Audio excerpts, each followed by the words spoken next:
இது ஒரு crispy super byte story.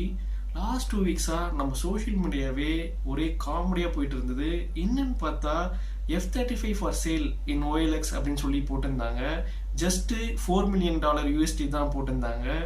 என்ன ஸ்டோரி அப்படின்னு பார்த்தா இது வந்து ஜூன் 14 அன்னைக்கு யூகே ராயல் நேவியோட F-35 ஃபைட்டர் ஜெட்டு நம்மளுடைய திருவனந்தபுரம் இன்டர்நேஷனல் ஏர்போர்ட்டில் லோ ஃபியூவல்னால லேண்ட் ஆச்சு.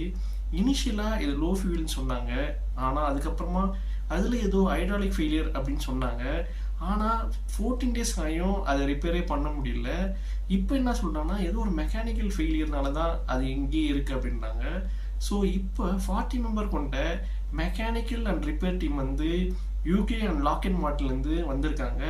அவங்க அதை அனலைஸ் பண்ணி இதை சரி பண்ண முடியுமா இல்லையான்னு டிசைட் பண்ணிட்டு ஃபர்தராக ஆக்ஷன் எடுப்பாங்கன்னு சொல்கிறாங்க.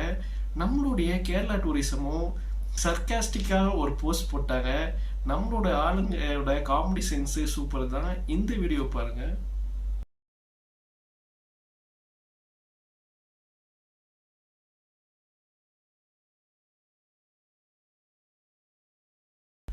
நம்ம நாட்டை சேர்ந்த சில டிஃபென்ஸ் அனலிஸ்ட்டு இந்த ஃபைட்டர் ஜெட்டு நம்ம நாட்டுடைய ரேடார் சிஸ்டத்தை அனலைஸ் பண்ணுறதுக்கு தான் நம்மளுடைய ஏர் ஸ்பேஸில் என்டர் பண்ணதாகவும் நம்மளுடைய integrated air command and control system இதை டிடெக்ட் பண்ணி லாக் பண்ணி அது தரையிறங்கிறதுக்கு ஹெல்ப் பண்ணிச்சும் சொல்கிறாங்க.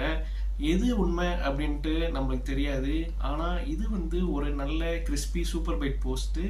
இந்த மாதிரி நிறைய ஸ்டோரிக்கு ஆசம் ஸ்டோரிக்கு எங்கள் சேனலுக்கு சப்ஸ்கிரைப் பண்ணுங்கள், லைக் பண்ணுங்கள், ஷேர் பண்ணுங்கள். தேங்க்யூ.